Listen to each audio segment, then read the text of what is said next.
In this video, I'm going to show you how to make a welcome channel on Discord. Ensure you subscribe and turn on the bell notification to this channel for lots of educational guides and contents like this.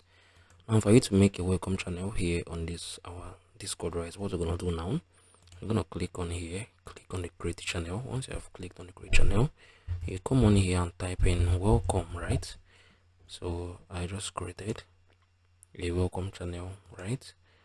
So I'm going to create it. So you can see I just created a welcome channel here on our Discord, and there are some settings that you can adjust. At least once someone joins this up, the person join notification is going to show here, right? So you can see it.